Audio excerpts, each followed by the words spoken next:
তুমি চিকেন স্যাটে খাবে? তুমি চিকেন স্যাটে খাবে? তুমি যদি চিকেন স্যাটে খাও তাহলে আমার হাতে হাত দাও। ইয়ে, বাবাই চিকেন স্যাটে খাবে।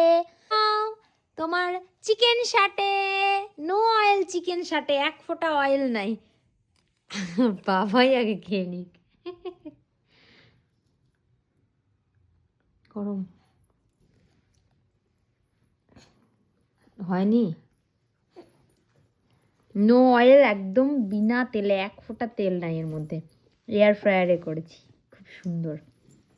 চলো তাহলে দেখা যাক আজকের এই নো অয়েল চিকেন স্যাটের রেসিপিটা। 30 মিনিট হয়ে গেল আমি সব কিছুকে ভালো করে ম্যারিনেশন করে রেখেছিলাম। আর এর মধ্যে দিয়েছিলাম টক দই, লেবু, আর ছিল পরিমাণ মতো হলুদ, স্বাদ মতো লবণ, চিকেন মশলা, জিরের গুঁড়ো, লঙ্কার গুঁড়ো, গোলমরিচ গুঁড়ো, সমস্ত কিছুকে ভালো মতো ম্যারিনেট করে রেখেছিলাম।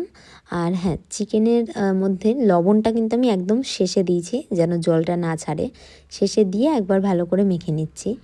আর এর মধ্যে আগে থেকে ক্যাপসিকাম, পেঁয়াজ সব কিছুকে ভালো করে ম্যারিনেট করে রেখে দিয়েছিলাম চিকেনের সঙ্গে, তাহলে সব কিছুতেই আর কি একটু মশলাটা ভালো মতো ঢুকলে পরে খেতে টেস্ট হবে। সব কিছু একদম রেডি, এক ফোঁটাও তেল কিন্তু আমি দিইনি। এরপর এয়ার ফ্রায়ারে দিয়ে দিয়েছিলাম, খেতে কিন্তু সত্যি দুর্দান্ত হয়েছিল।